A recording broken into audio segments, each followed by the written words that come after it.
In all of Nick's films, there are key sequences, often quite near the front of the film, where, and it's something that, in a way, is a genre that he kind of more or less owns, where what we call a montage, some kind of initially abstracted, edited sequence, will set up the idea of the characters, the idea of the plot. In the opening montage in Don't Look Now, he's working with these psychic connections between images that are really striking, and I think they have a lot to do with the tone. What you have visually is you have the water with the reflecting image of Christine running by the side of it, which we'll see again in Venice. You have the breaking of the glass with the bike going over it, which we'll see again. You have the premonition of the father with the, what appears to be the bloodstain coming down on the slide. Like the whole film is contained in that opening sequence. I think is what it seems. Obviously the red and the broken glass was all very deliberate. It wasn't sort of something we dreamed up in post-production.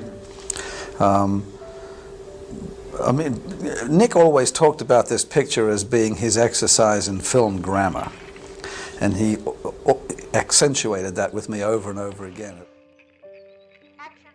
Nicolas Roeg, Donald Cameron, and Richard Lester, the three of them made me aware, at least as an audience member, of the fact that you could juxtapose little events or seemingly non-related events by montage, and creating a sense of hyper-reality and juxtaposition of trivial small things to grand-scale events or important dramatic events, therefore creating sort of a hyper-reality. Don't Look Now is kind of a conventional story, but by using montage in a spectacular way, he elevates that into kind of pure cinema in the way that Hitchcock would. I think that there is a comfortable way of editing where people want to be unaware of cuts, and in most movies that's generally the way you want to go.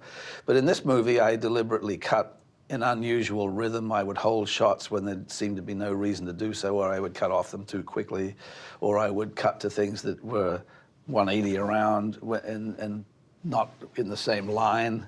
I just wanted to, without making it too obvious, throw people off balance a little bit that way. Every shot has a subtext. He came out of the experimentation, the visual and stylistic experiments of the 60s, but applied that to the sort of more sophisticated psychological narratives of 70s filmmaking, and, in my opinion, raised the bar on both in the process. All these techniques are used to kind of serve a really kind of like gripping story. It's not just for its own sake. The film is very accessible, it's emotionally very devastating, and these techniques are getting you there. It really sticks in your mind once you've seen it. The fact that he was prepared to jump around narratively in a purely visual sense with very little pandering to the audience. Challenging the audience really to be excited by the way in which these images were put together, challenging the audience to try and use their brains to put the thing together.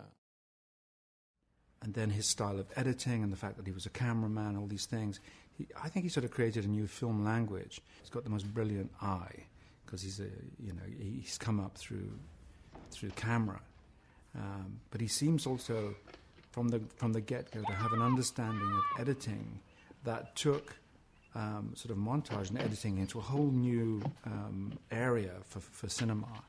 That wasn't flashy editing, but it was editing that was upsetting and disconcerting, and at the same time you knew you were watching a Nick Roeg film. And the great thing about him is that he can open a film with a sequence, and at the end of the sequence you have no idea what's going on, but you definitely want to know what's going to happen next.